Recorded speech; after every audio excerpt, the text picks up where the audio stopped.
Get ready for transformation like no other. Welcome to Brewing Life, the Well-Being Challenge. 30 days of personal growth.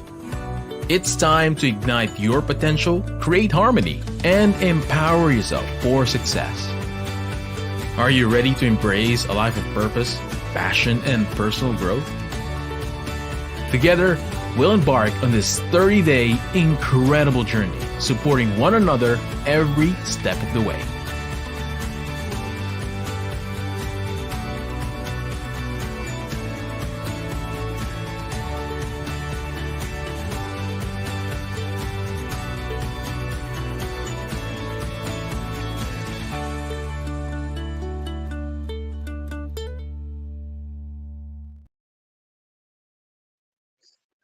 Hello, everyone. Great afternoon. So this is Coach Candee Teng. Hola, Coach Lynn from Life Coach Philippines. So it's day 8.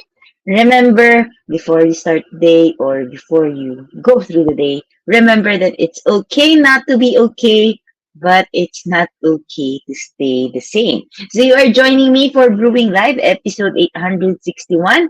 Goal setting and planning, achieving your dreams on November 8th, year 2023. So Brewing Live is a community service of Decaf Coffee Republic and Decaf Coffee Republic, excuse me, advancing holistic well-being in the new landscape of living marked as post-pandemic. Our heart is to do mental fitness in your space as we take the well-being challenge 30 days of personal growth this month of November 2023.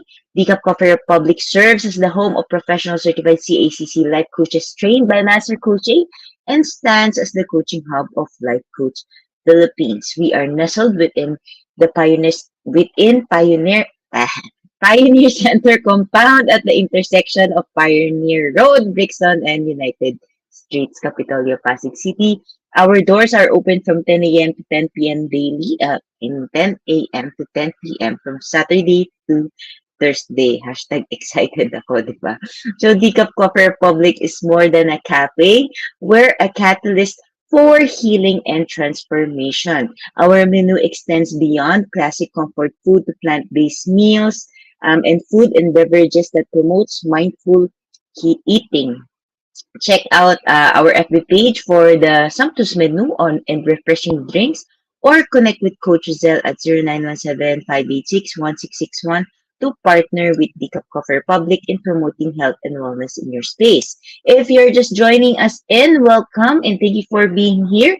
Feel free to share the video link with your friends and tag them in the comments and give them some shout out, a thumbs up, encouragement, or motivation. And most importantly, express your gratitude for the beautiful souls that make life worth living. And of course, I remind you to respect the space, so no spamming, please, and no promotions in our space. So as for me, I'd like to give my shout out to, of course, my very own coach and our tribe leader, Master Coach A, and to my fellow coaches serving in this digital space, hashtag called Gamelino, and the tribe of life coaches here in Life Coach Philippines. And shout out, di ba? Nandito na si Coach Lynn, si Master Coach Jasmine, Coach Marife, ayan, of course.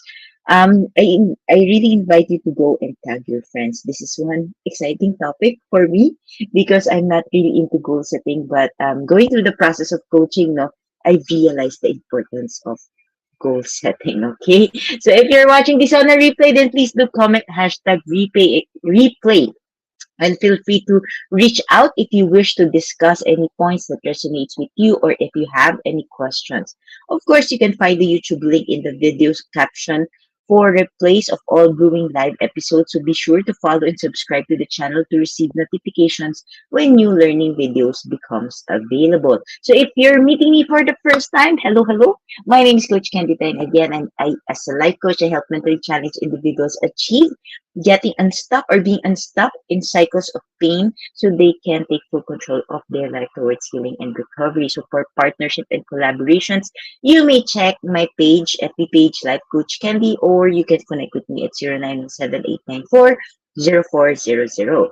Giving is a lifestyle that never goes out of style. So as you find value in what we offer, I encourage you to show appreciation and extend your kind support to the advancement of mental fitness by blessing us with stars. Kailangan talaga may ganun, no?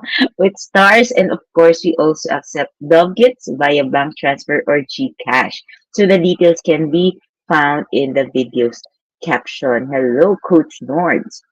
So again, the topic for this afternoon is goal setting and planning, achieving your dreams. Hello, Coach C. Hello, Coach Tintin. Ayan. So we all know, di ba, that goal setting or setting goals is important. But do we actually know talaga bakit siya importante, no?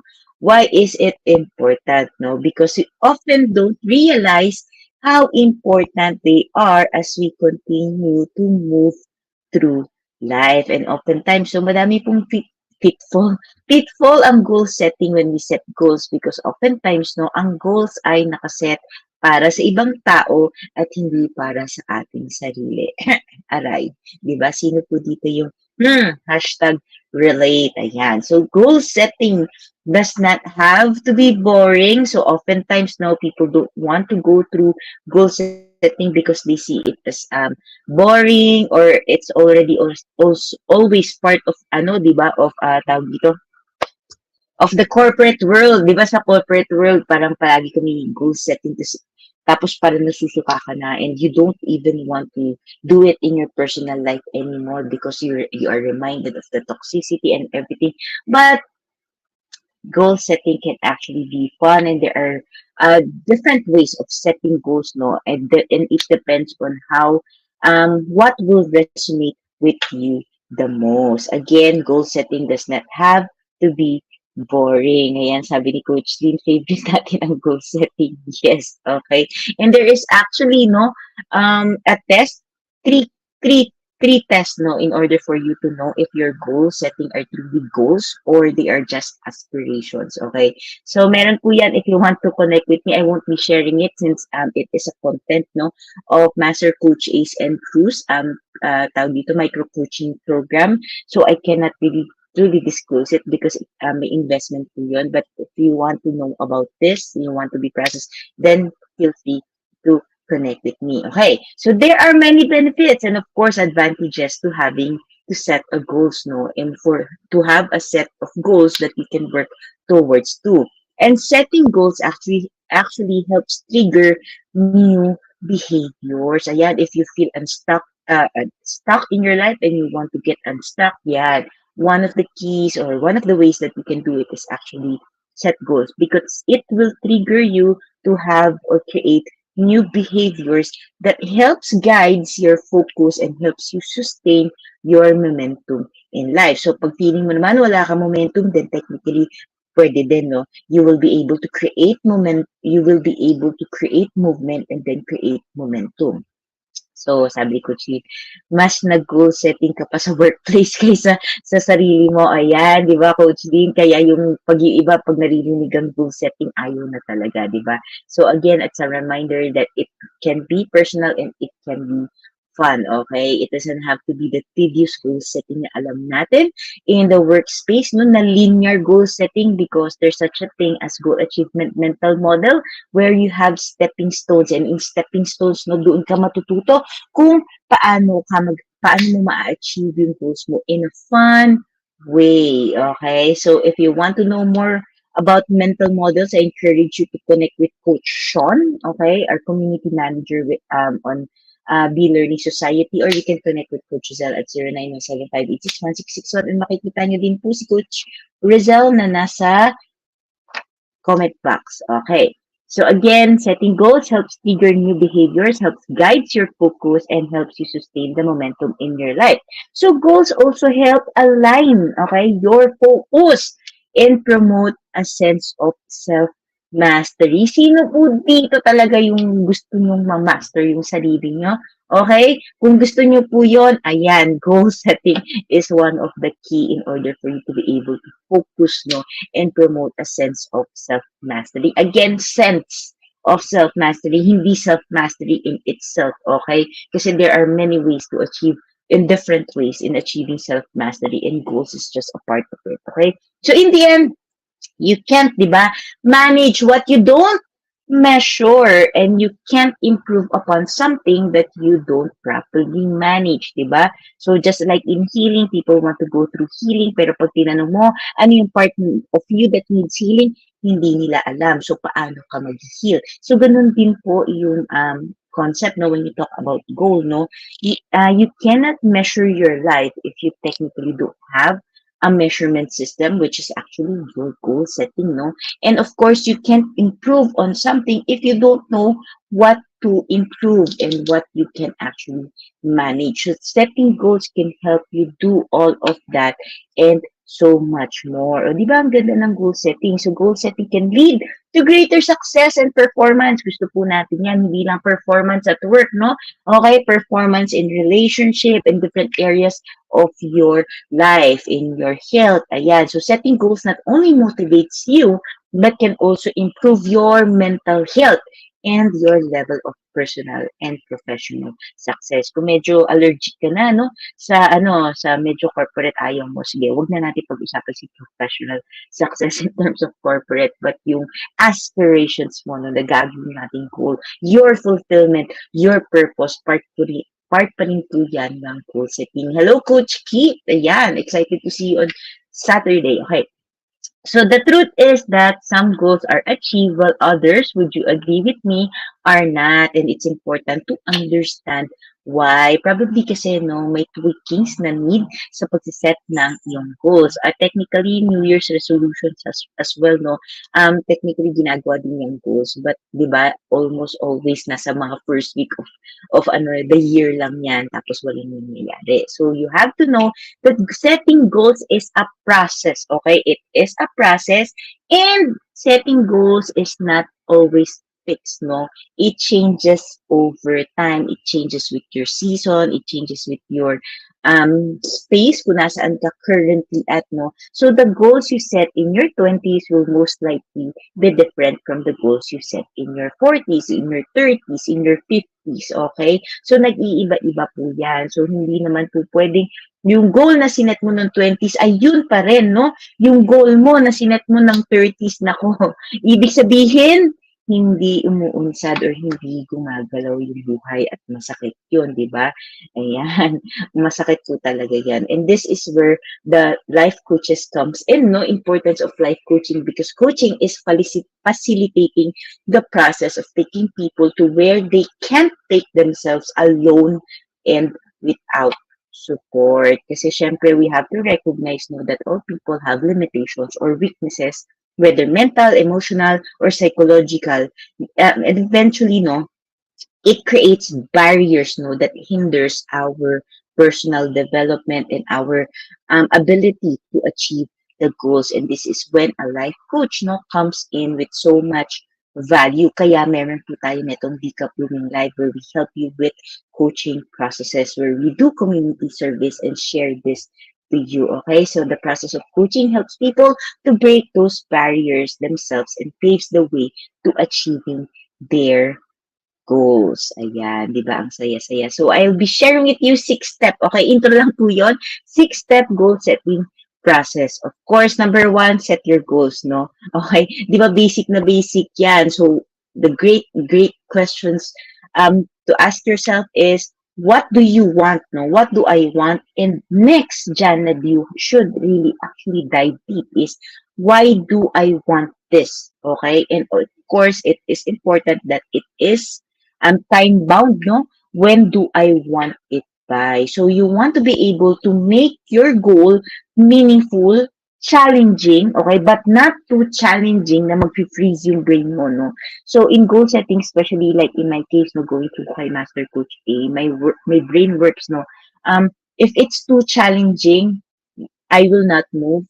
Okay, but if it's too like boring for me, I will also not move, no? So tamang-tamang challenge po dapat yan. That's why it's important to work, no?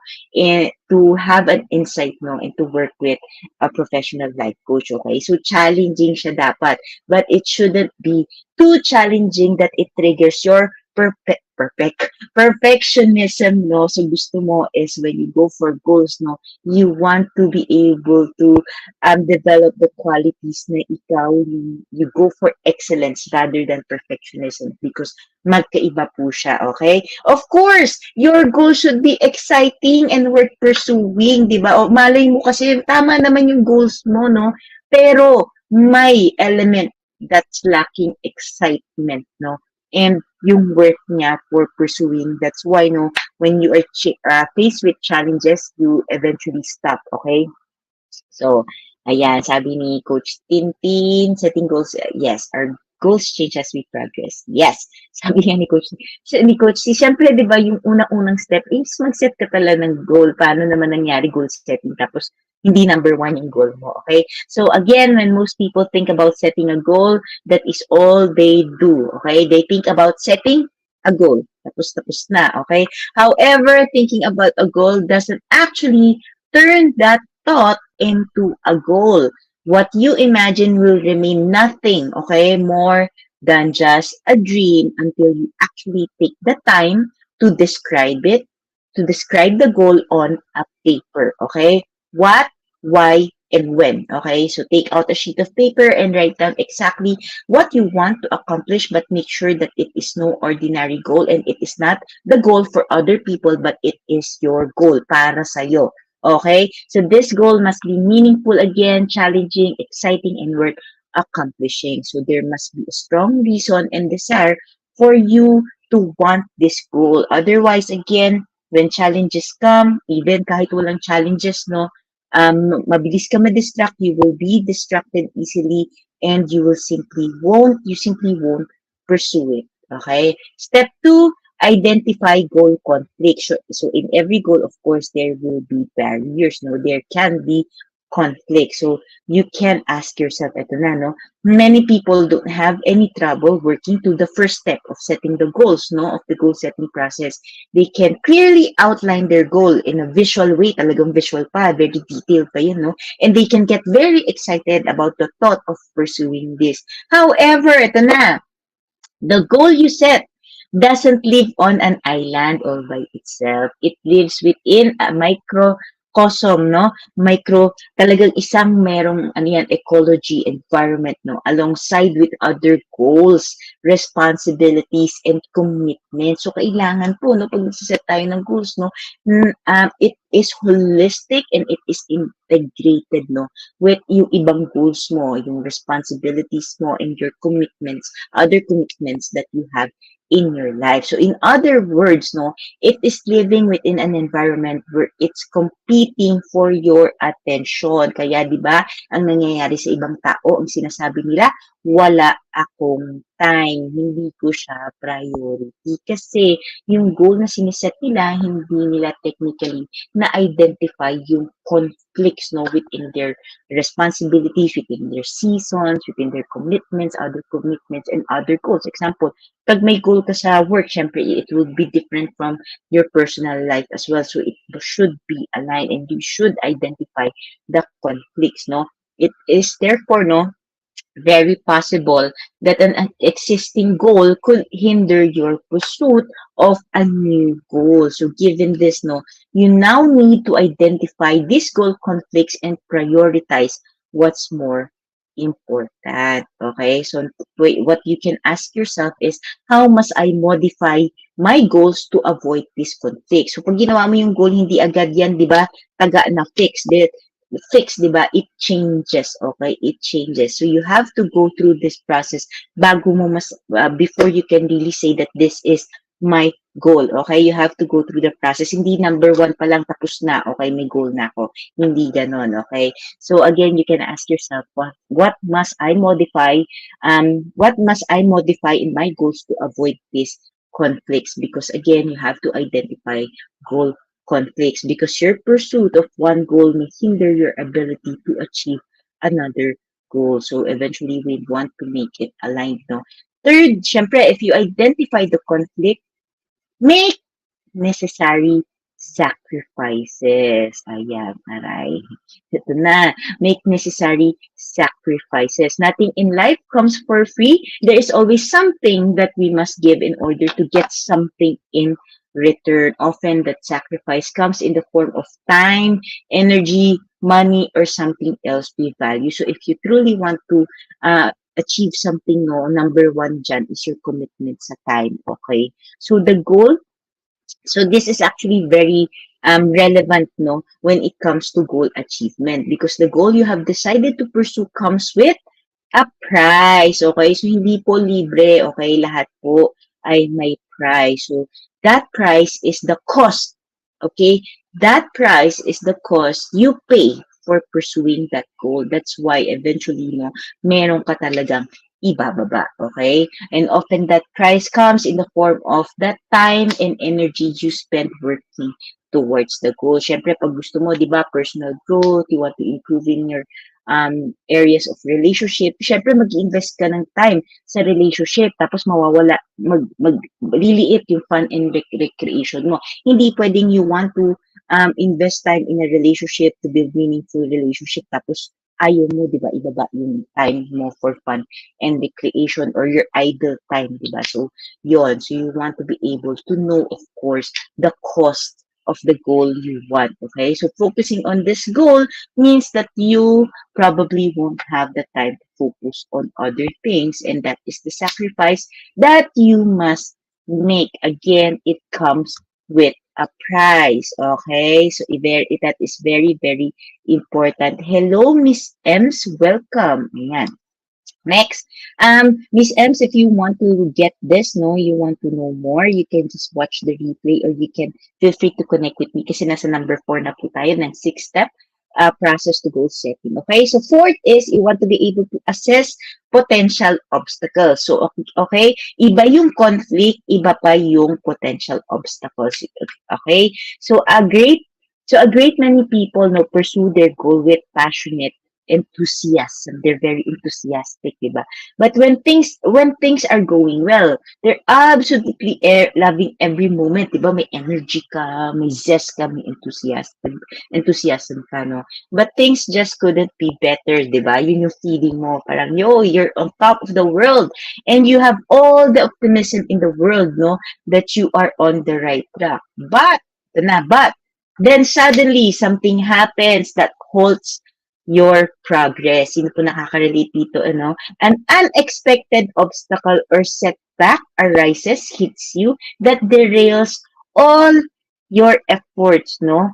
And eventually you find yourself subsequently losing your enthusiasm and quickly give up your pursuit for your goals. Sino po dito yung nakaka-relate? Hashtag guilty. Ako for one, no? Very much guilty ako. So in order to avoid this scenario, no, it is important to take time to identify the various internal obstacles, which is your beliefs, your fears, okay? Mga example niyan, more of nasa mindsets natin yan. Ito yung tinatawag natin sa life coaching, ni Master Coach, inner game, okay? Beliefs mo, mindsets mo, fears mo, and of course, external obstacles you might face along your journey of achieving your goal. Then, of course, with that, you want to set contingency plans in place. So, hindi lang kung basta-basta, di ba, pag-set ng goals, but you really identify. Ang ganda, di ba, you identify conflict, makikita mo, ano may mga sacrifices mo. So, technically, you will as well, no, tawag dito, evaluate, no, yung level of commitment mo towards the goals. And now, no, you assess the potential obstacles because yung potential obstacles na yan, no, it will happen in life, and it's better for you to be prepared and to be equipped, no, to handle these obstacles in order para pag dumating yung obstacles na yon, you are still on top, you are in control, you are empowered, no, and you know that you can do something. So for you to overcome the obstacles, di ba? Ang ganda. And fifth, of course, ayan, develop an action plan. Of course, goal setting, hindi lang yung basta nag-set ka ng goal, sinulat mo sa paper, but you have to take action. Okay? Action is important. So now that you're clear about the potential obstacles you might face, it's time to develop an action plan for pursuing your goals. When it comes to action plans, no, it's important to make it clear and practical. Okay? Clear and practical, di ba? Yung iba pa dyan, kung pwede pa nga nila, gusto nilang simple. Gusto nila sabihin simple, no? So you want to first take time to break your goal down into manageable chunks. Okay? Si chunking. Si Coach Sean, gustong-gusto po itong chunking na to. Okay? So you want to take the time to break down your goals into manageable chunks. Now, you can turn these chunks into milestones that come with concrete deadlines. Okay? If you want a mental model with this, technically si fractal productivity po ito, no? Na nagiging fractal, you are able to chunk it. May mental model din po yan. Again, you can learn more about this on the Learning Society. That's why I encourage you to connect with Coach Sean as he is the community manager of the Learning Society, which is the um, or the mental model collectors, no. And of course, you can connect with coaches that, or feel free to connect with me as well. Okay, so chunking. Okay, turn these chunks into milestones that comes with concrete deadlines. Next, okay, is to outline very specific tasks and activities you will need to focus on to help you achieve each milestone. Now, yung focus, dito papasok ngayon si clutter-free, no? In Cruise Micro-Coaching Program ni Master Coach A, just last night we talked about single tasking where you get to really harness the power of focus. At syempre, kaklase ko po dito si Coach C, si Coach Tin, si Coach Rezzhel, si MCH, Master Coach Smith, and si Coach Lynn Garcia, okay? So finally, no, consider the routines and mini habits you may need to develop that will support these tasks and activities. See, dito sa action plan, kasama po dito is developing as well routines and mini habits that you need to develop that will support these tasks and activities. And these mini habits will help you build momentum towards your goal. So, important po yung mini habits na yan. Okay? Let me just read, sabi ni Ems. Hello, Coach Candee. Thank you. Yes po, I really like your topic today. Ito po ang lagi kong hinahanap. And yes po, mag-review ako from the start. Ayan. Thank you, Ems. And then I'm looking forward to hearing from you. Sabi ni Coach Lynn, isama na sa goal ang mag-stop ng multitasking. Yes, Coach C. Ay, Coach C, Coach Lynn, di ba? Ayan, may speed of implementation ako dyan sa assignment na yan, no? Okay, and lastly, find your motivation. So the final piece of the puzzle comes down to motivation. Unless you have necessary motivation to pursue your goal, no, then you simply won't have the stamina to stick with it over the long run. Because motivation is the fuel that you need that will help you get through moments, no, when you're tempted to quit or moments that you're tempted to go for shiny object syndrome. In short, no, mukhang maganda yung opportunity. Okay, there will be opportunities that will be presented that will derail you, no, from your original goal. Kasi parang mas mabilis, parang mas maganda yung itsura, parang, okay, the keyword there is parang, okay. But eventually, no, dahil hindi ito yung goal mo, hindi talaga ito yung gusto mo. That's why it's called shiny object syndrome, no? Because not all that glitters is gold. Pwedeng dust lang yan, no? Pero dahil na-attract ka doon sa pagka-shiny niya, no? Oftentimes yung tao, no? They're very susceptible with quick rich scheme. Ayan, ito po yan, mga example ng shiny object syndrome. Eventually, no, you will be tempted to quit and let go of your goal. So it's very important to find your motivation, okay? But the question is, diba, how do we develop long-lasting motivation? Because motivation essentially comes down to two things, pain and pleasure. Ayan. Pain will push and pleasure will pull you towards your goal, okay? So kailangan makita niyo po yung pain of where you are right now, of being stuck, no? Isipin mo 6 months from now, if nothing changes, you don't achieve your goal, what will life look like? And then you can look into pleasure. What is it to you, no? When you are able to achieve your goals. And yung benefits, what will you experience, okay? So you can trigger pleasure by visualizing the things you will gain from achieving your goal. That's why it's very important that when you set a goal, number one, para sa'yo. Hindi pwede sa para sa ibang tao. Kasi pag wala ka sa picture, di ba, buhay mo, tapos wala ka sa picture, napakasakit nun, hindi ka po talaga gagalaw. And eventually, your mental health will collapse, okay? And you can as well trigger pain by thinking about the regrets you will have to experience if you don't end up achieving it. And if you ask, meron din pong regret minimization mental model dito, okay? Yung mental model in order for you to go to do this. Si Coach Lynn, ayan, gusto niya din yan. Tsaka si Coach C, no?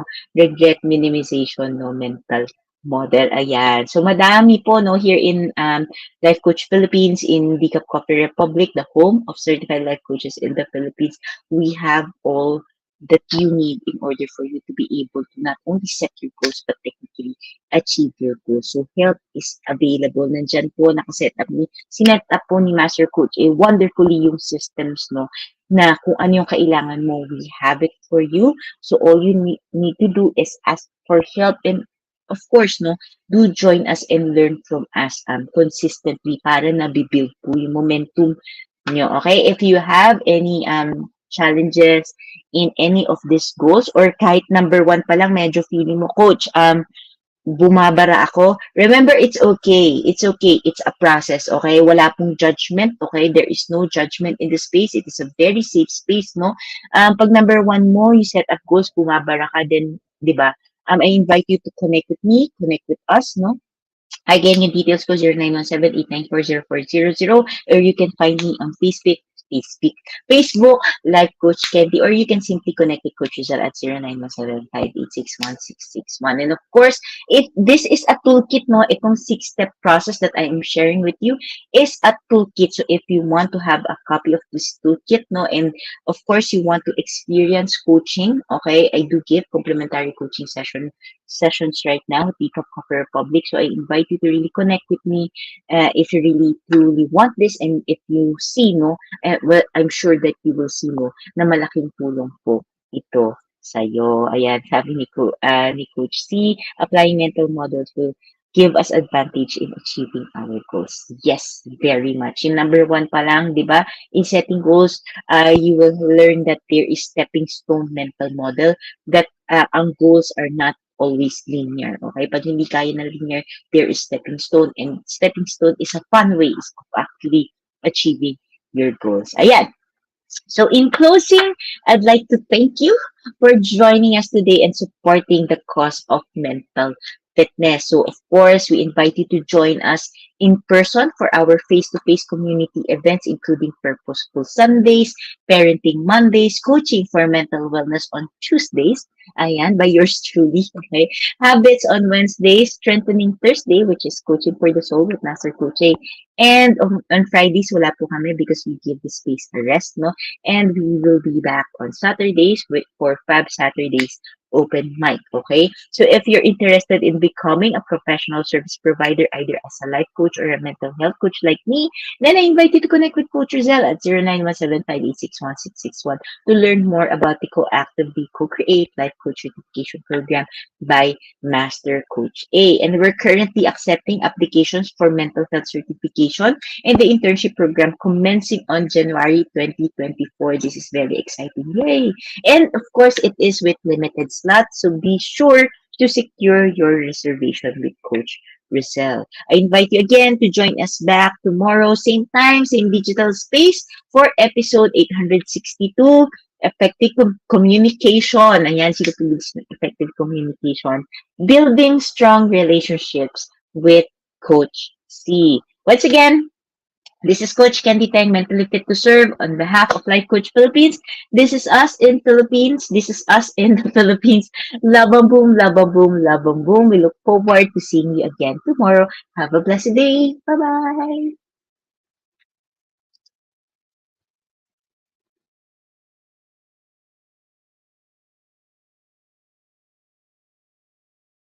As a business owner, are you overwhelmed by the need to post beautiful, engaging content every single day?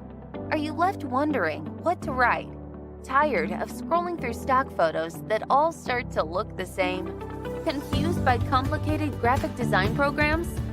Rise Up Creatives is here to help. Each month, we give you everything you need to create 31 days of social media content in just 5 minutes a day. Customizable captions, curated lifestyle photos, a drag-and-drop graphic design tool, and the ability to post directly to your social media accounts. No one else empowers you with these 4 resources all in one place. Each month, we help you plan your social media calendar by providing you with 31 image themes and customizable captions so you can quickly and easily create engaging content and grow your following. Simply select the image that works best for your feed or story. Then, copy the caption and customize it to fit your audience. 5 minutes a day. It's that quick. Plus, you'll absolutely love our drag-and-drop graphic design tool. Start from scratch or choose one of our beautiful templates to fit your unique brand. When you're ready to export your design, you can download, email, or post directly to your social media accounts. Here's the truth. Our world needs what you have to offer. Don't let technology or procrastination hold you back. Rise Up Creatives is more than an online resource. We're a community helping you overcome your biggest barriers to reach your greatest goals. We're here to help you rise up and be creative.